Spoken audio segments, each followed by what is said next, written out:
चुके हैं कि जो खेल इंडिया गठबंधन के लोग महागठबंधन चलाने का काम करते हैं, अब उस जाल में हम लोग फंसने वाले नहीं हैं।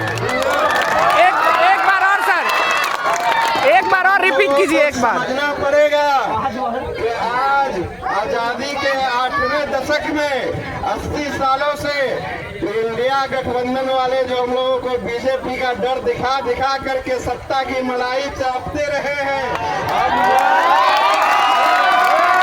वक्त हमको समझना पड़ेगा और उनको भी समझाना पड़ेगा कि अब ये डर, ये खेल चलने वाला नहीं है। अपनी लीडरशिप को इतनी मजबूत करनी है, विधानसभा में इतनी मजबूत आवाज को पहुंचानी है कि अब हमारा भी एक कायद, हमारी भी अपनी पार्टी और अपना एक झंडा हमारे पास है जो पतंग का निशान है।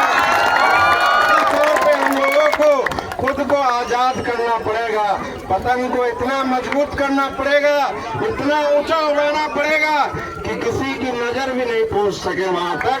और ये लोग जो आज हम लोगों को डर दिखाने का काम करते हैं, इन लोगों का तो पोल खुल गया हम लोगों के सामने। जिस तरह आप लोगों ने देखा कि पिछले 3-4 महीनों से हम लोग सांप्रदायिक शक्तियों को रोकने के लिए आज लगातार महागठबंधन वालों के पास मुशक्कत कर रहे थे कि भाई हमको भी महागठबंधन का हिस्सा बना लीजिए। काफी मिन्नतें की, ढोल नगारा सब लेके पहुंचे, लेकिन ये लोग अंधी बहरी सरकार, इन लोगों के पास सुनने की सलाहियत नहीं, बोलने की सलाहियत नहीं। ये 8वीं फेल ये लोग क्या समझेगा कि आज सांप्रदायिक किस तरह से कुर्बानी तक देने के लिए तैयार है। लेकिन इन लोगों को इंशाअल्लाह ताला हम लोग को बहुत जल्दी समझा देना पड़ेगा, अब वो दिन दूर नहीं।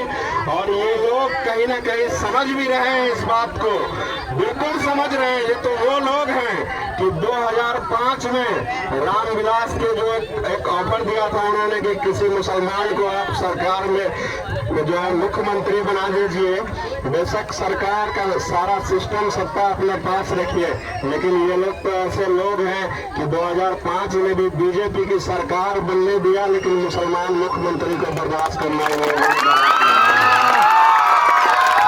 सारी बातें हम लोग कहीं ना कहीं बखूबी समझ रहे हैं।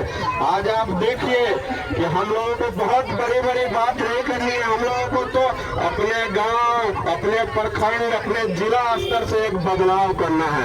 आज आप देखिए कि आपके थाने में, आपके ब्लॉक में अगर आपके जेब में 1000-500 रुपया नहीं और आप वहाँ चले गए तो लगता है कि जैसे कोई जुर्म कर दिया है।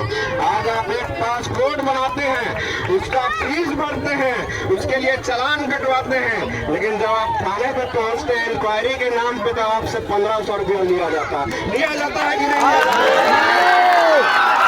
आजादी चाहिए कि नहीं चाहिए? आज आप किसी ब्लॉक में एक आवासीय बनाने चले जाते हैं तो एक ग्राम कचहरी का जो वहाँ का सेवक होता है आपको सर से पैर तक ऊपर देखता है कि पैसा कब निकालेगा। हम लोग को उससे आजादी चाहिए कि नहीं चाहिए? और हमारा नेता बैरिस्टर असदुद्दीन ओवैसी ही है जो उससे आजादी दिला सकता है हमको, आपको। इसलिए जो कहते हैं कि तख्त बदल दो, ताज बदल दो और इन बेईमानों का राज बदल दो। विधायक मंत्री बने बैठे हैं सत्ता में, इनको अब बदलने का वक्त आ गया है। सियासी तौर पे हमको बेदार होने का वक्त आ गया है। अब हमको जागना पड़ेगा, हमको उठना पड़ेगा, क्योंकि आपके गली मोहल्ले और आपके गांव का हाल आपसे बेहतर कोई नहीं समझ सकता है। इसलिए हमारे बैरिस्टर साहब भी कहते हैं नहीं तो तुम खुद नेता बन जाओ, तुम खुद खड़े हो जाओ। तो अब वो वक्त है कि हमको खड़ा होना पड़ेगा। हम खुद खड़े नहीं हो सकते तो हमको किसी भाई को, हमारे जलालुद्दीन साहब जो खड़े हैं इनको मजबूत करना पड़ेगा, इनके हाथों को मजबूती देनी पड़ेगी। आप लोगों से हम ये अपील करने आए हैं। हम तो आप ये तो ग्रामीण हम केवटी के हैं, बहुत दूर के नहीं हैं। तो मेरा भी घर है और आप लोगों के ऊपर हक बनता है, मेरे ऊपर भी आप लोगों का हक बनता है कि आज हमारी गली मोहल्ले का हाल, हमारे प्राथमिक स्वास्थ्य केंद्र का हाल, हमारे स्कूलों का हाल, हमारे मदरसों का हाल, इसको हमको खुद ठीक करना पड़ेगा। कोई बाहर से नहीं आने वाला है इसको ठीक करने के लिए, इसको बदलने के लिए तैयार है, तैयार होना पड़ेगा। तैयार है ना जी जी। क्रिमिनल जैसे लोग जो आज सत्ता में बैठे हुए हैं आपके दरभंगा ग्रामीण की गद्दी पे, इनको बदलना है ना। इसमें हम लोग इसको बदलने का काम करेंगे। और आप लोगों से भी हम दरखास्त करते हैं कि आप लोग खुद को अकेला मत समझिए। आज गांव-गांव में, प्रखंड में हम लोगों के खिलाफ हमारे जिला में साजिशें चल रही है। जो 4-5 बड़े कद्दावर नाम आते हैं दरभंगा मधुबनी की सरजमीन से, चाहे वो फातमी साहब हो, सिद्दीकी साहब हो, फैयाज साहब हो, शकील साहब जैसे लोगों को मुसलमानों ने आज क्या क्या नहीं दिया, कैसी ताकतों से नवाजा। लेकिन आज आप देख लीजिए कि किसी मुसलमान गरीब मजलूम के साथ कोई मामला पेश आता है तो ये लोग कहीं से कहीं तक खड़ा होने का हिम्मत नहीं कर पाता है। ये लोग अपने ऑफिस में, अपने कार्यालय में बैठ के 2 लाइन मीडिया में बोल नहीं पाता है। ये लोग आप देखिए कि किस तरह से जाले में 2-3 महीना पहले एक मासूम बच्ची 15 साल की तरन्नुम परवीन के साथ एक घटना हुआ।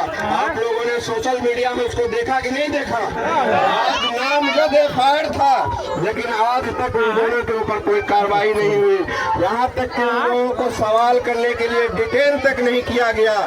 लेकिन ये 4-5 नेता वही केवटी में जतिन, एक बच्चा नवोदय विद्यालय में पाया गया, उसकी लाश पाई गई। हमको जतिन से कोई दिक्कत नहीं है, हमको किसी सुरेश से, किसी राम से दिक्कत नहीं है। लेकिन आप वहां जा सकते हैं, लेकिन आप जाले नहीं जा सकते हैं।